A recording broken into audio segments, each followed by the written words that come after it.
Now the feast of unleavened bread drew near, which is called Passover. And the chief priests and the scribes sought how they might kill him, for they feared the people. Then Satan entered Judas, surnamed Iscariot, who was numbered among the 12. So he went his way and conferred with the chief priests and captains how he might betray him to them. And they were glad and agreed to give him money. So he promised and sought opportunity to betray him to them in the absence of the multitude. Then came the day of unleavened bread, when the Passover must be killed. And he sent Peter and John, saying, "Go and prepare the Passover for us, that we may eat." So they said to him, "Where do you want us to prepare?" And he said to them, "Behold, when you have entered the city, a man will meet you carrying a pitcher of water. Follow him into the house which he enters. Then you shall say to the master of the house, 'The teacher says to you, where is the guest room where I may eat the Passover with my disciples?' Then he will show you a large furnished upper room. There make ready." So they went and found it just as he had said to them, and they prepared the Passover. When the hour had come, he sat down, and the 12 apostles with him. Then he said to them, "With fervent desire I have desired to eat this Passover with you before I suffer. For I say to you, I will no longer eat of it until it is fulfilled in the kingdom of God." Then he took the cup and gave thanks, and said, "Take this and divide it among yourselves. For I say to you, I will not drink of the fruit of the vine until the kingdom of God comes." And he took bread, gave thanks, and broke it, and gave it to them, saying, "This is my body which is given for you. Do this in remembrance of me." Likewise, he also took the cup after supper, saying, "This cup is the new covenant in my blood, which is shed for you. But behold, the hand of my betrayer is with me on the table. And truly the Son of Man goes as it has been determined. But woe to that man by whom he is betrayed." Then they began to question among themselves which of them it was who would do this thing. Now there was also a dispute among them as to which of them should be considered the greatest. And he said to them, "The kings of the Gentiles exercise lordship over them, and those who exercise authority over them are called benefactors. But not so among you. On the contrary, he who is greatest among you, let him be as the younger, and he who governs as he who serves. For who is greater, he who sits at the table, or he who serves? Is it not he who sits at the table? Yet I am among you as the one who serves. But you are those who have continued with me in my trials. And I bestow upon you a kingdom, just as my Father bestowed one upon me, that you may eat and drink at my table in my kingdom, and sit on thrones, judging the 12 tribes of Israel." And the Lord said, "Simon, Simon, indeed, Satan has asked for you, that he may sift you as wheat.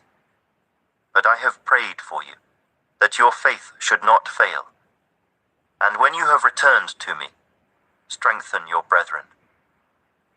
But he said to him, "Lord, I am ready to go with you, both to prison and to death." Then he said, "I tell you, Peter, the rooster shall not crow this day before you will deny 3 times that you know me."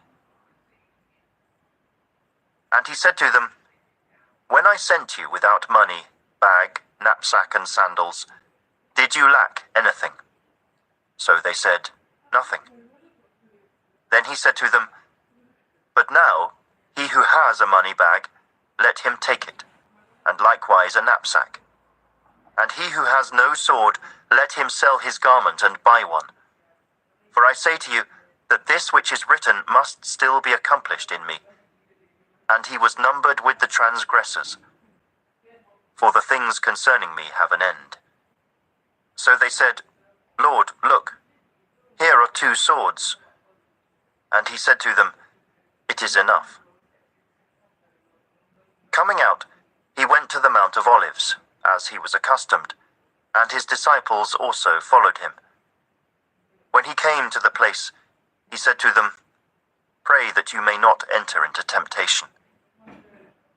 And he was withdrawn from them about a stone's throw, and he knelt down and prayed, saying, Father, if it is your will, take this cup away from me.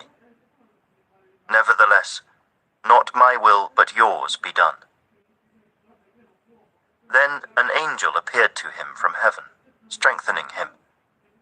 And being in agony, he prayed more earnestly.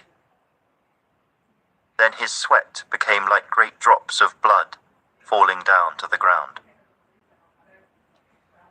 When he rose up from prayer and had come to his disciples, he found them sleeping from sorrow.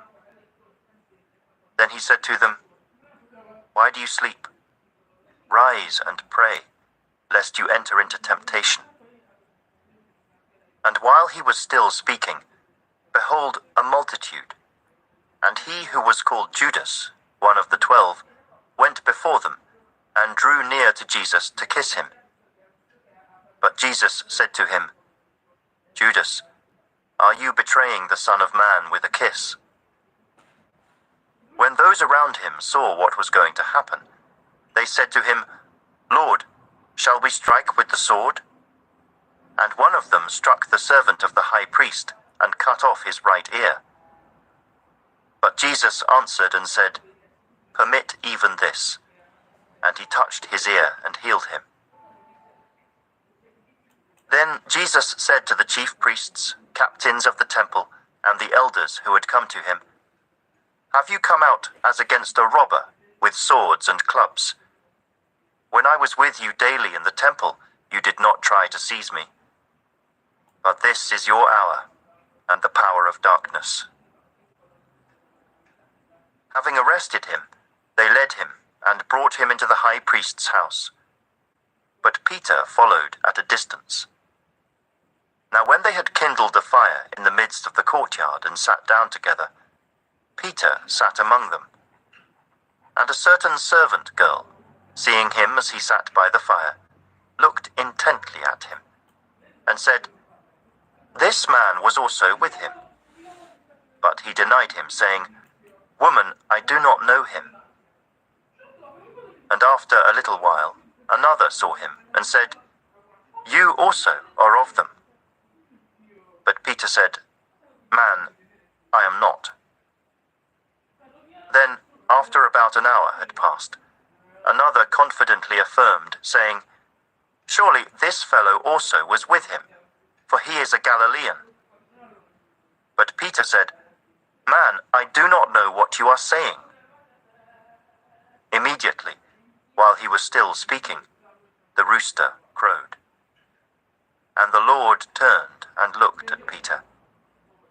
Then Peter remembered the word of the Lord, how he had said to him, Before the rooster crows, you will deny me 3 times.